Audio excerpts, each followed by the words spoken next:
One more video. I find it kind of interesting how a lot of people who are on this like path, of like this traveling path, they resonate with like clowns and tricksters and fools. And I do. I love the tarot card, like the Fool tarot card. When I first got my first tarot deck, it was the Aleister Crowley Thoth deck. And yeah, just the Fool. I always love the Fool.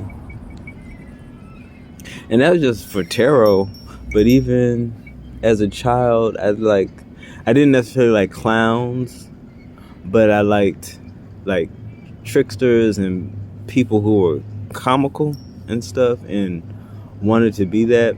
But yeah, being on this like traveling path, I meet a lot of people who resonate with like clowns and tricksters. And I just met somebody yesterday who is like tied themselves to a trickster deity.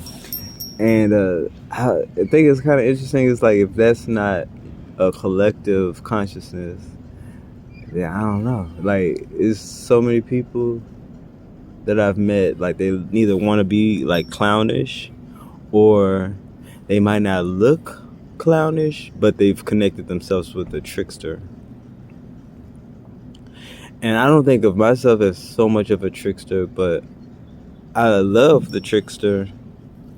I would want to be a trickster. I don't know if I'm quite a trickster or a fool. I'm definitely a fool, but I think the trickster is a little bit more intelligent.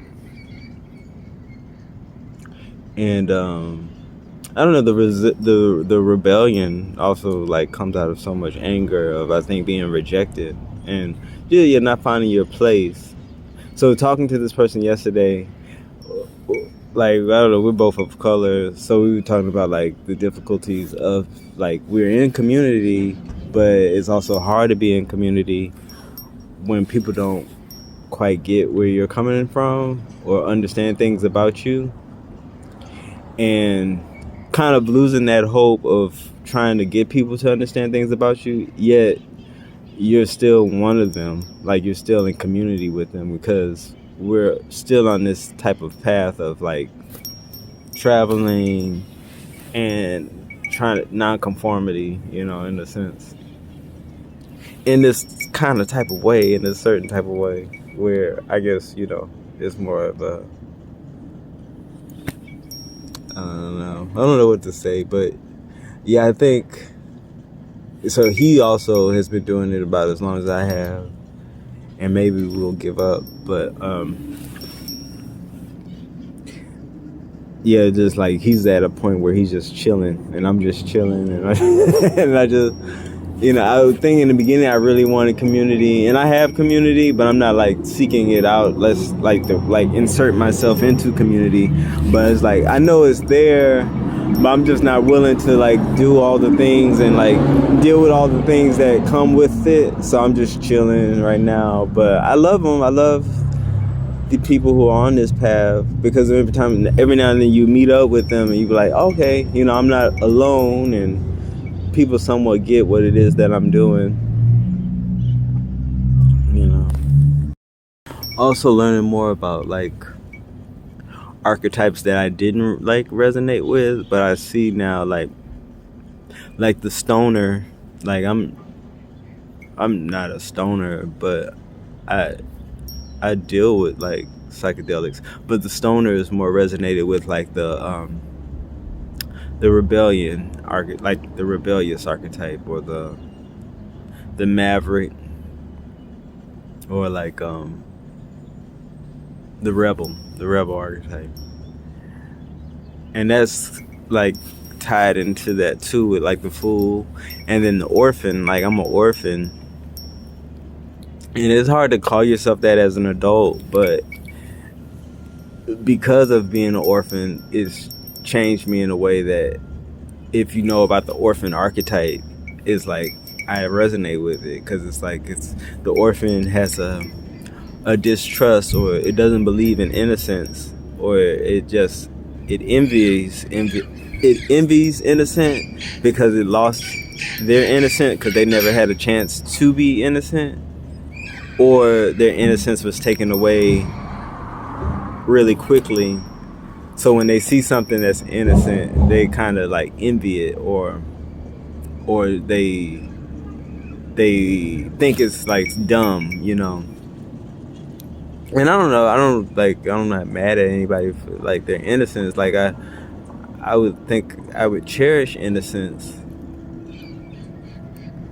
But then the orphan, I don't know. I think they just more like it's a need to be the orphan, or like have that perspective of like, you know, everything isn't so cheery as it seems, or as you may believe it to be, if you uphold that kind of idea of life being just like good.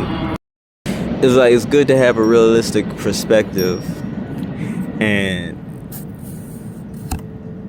yeah, I guess the orphan, it like I guess the unhealthy orphan would like have very a pessimistic outlook, but then a balanced one would have both pessimistic and optimistic, or could like navigate in a way where they could try to trust but not like, you know, be able to set boundaries and not be taken advantage of.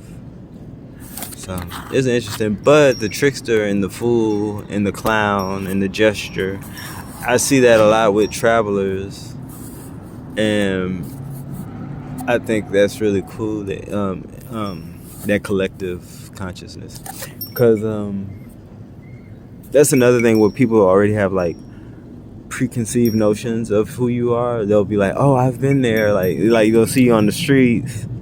And not to say like being on the streets, it might be due to circumstance. Like I definitely don't want to work really hard just to not be on the streets, but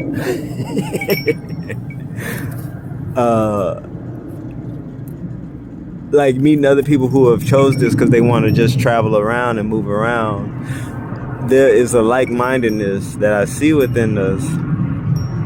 But yet people who don't value that, or don't really, I don't know, people who don't value that wouldn't get it, and they'll just like look at you as a person down on your luck.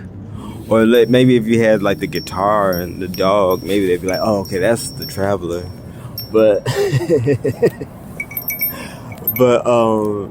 they'll like give you like pity if they interact with you, is out of pity.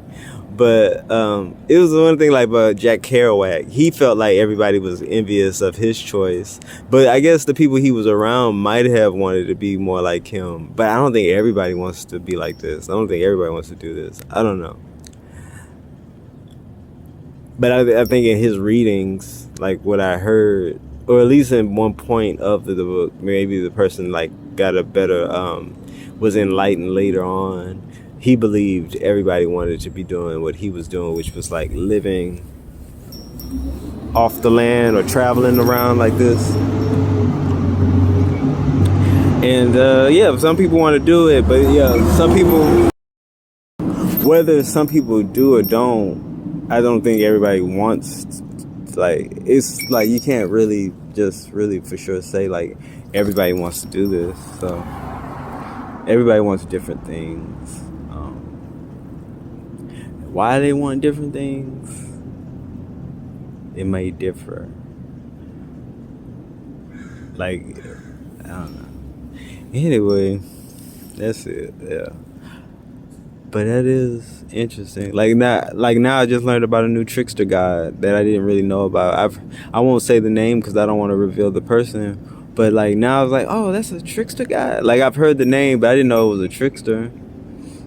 And then this person goes by that because they resonate with that trickster. And I like, let's see my favorite trickster. I kind of like Anansi, but